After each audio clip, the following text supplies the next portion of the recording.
নমস্কার, sports and স্ক্রিনে আপনাদের আরও একবার সকলকে স্বাগত। আমি প্রীতম।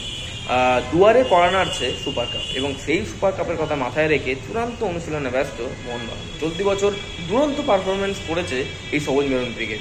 আইএসএল শিল্ড জেতার পর আইএসএল কাপও ঘরে তুলেছে মোহনবাগান এবং আজ যুবভারতী প্র্যাকটিস গ্রাউন্ডে অনুশীলন করেছে মোহনবাগান, যেখানে সিনিয়র টিমের থেকে 12 জন এবং জুনিয়র টিম থেকে 13 জন মিলে অনুশীলন করেন।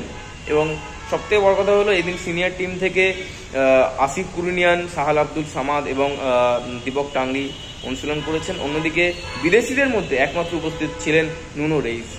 এদিন মোহনবাগানের অনুশীলনে কি হলো সেই সমস্ত মুহূর্তগুলি তুলে ধরা হলো আপনাদের সামনে।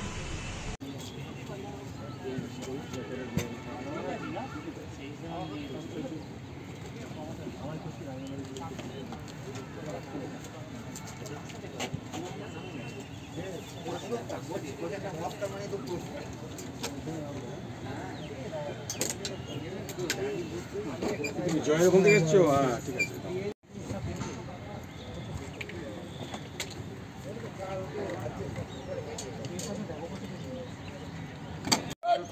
রবীন্দ্রনাথ কোথায়? যদি হয় রবীন্দ্রনাথ কোথায়? ইস্টবেঙ্গল কোথায়? রবীন্দ্রনাথ কোথায় ছিল? মানে রবীন্দ্রনাথ কোথায় ছিল তখন? রবীন্দ্রনাথ শেষ বয়সে কলকাতা ছিল কখন?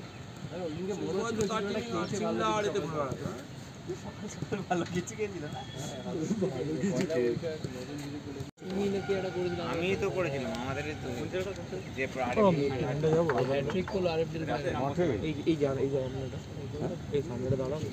মাঠে অনেকটা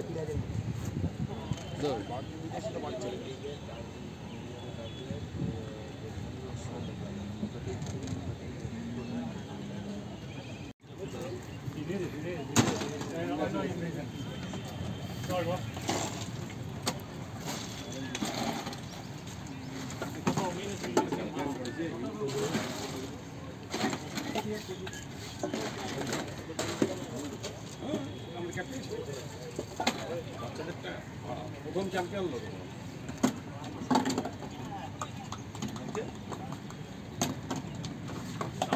আগেই জয়েন করে এই কাল পরশু দেখি আর বাস্তব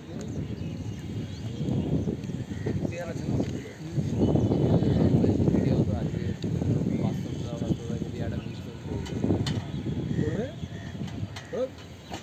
হ্যাঁ, বাংলাদেশে এরকমই হয়, বিশেষ করে দুটো প্লেয়ার পোস্টে এরকম ধরিয়ে মিক্সজন তৈরি করে। বলে ভিডিও হবে হবে। হ্যাঁ, হবে বলে ছিল না রোজ একটা করে, দুটো করে প্লেয়ার, একটা করে কোচ।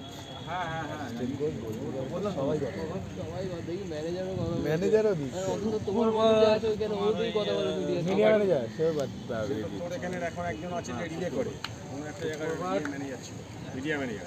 সে একটা প্লেয়ার রাখতো, বাকি একটা রাখতো, নিয়ে মারতো। কালকে ওই ধরো না মানে দিকে সাইডে কাম আছে, মিডিয়া ম্যানেজারই নেই, অন্য করতেই মিডিয়া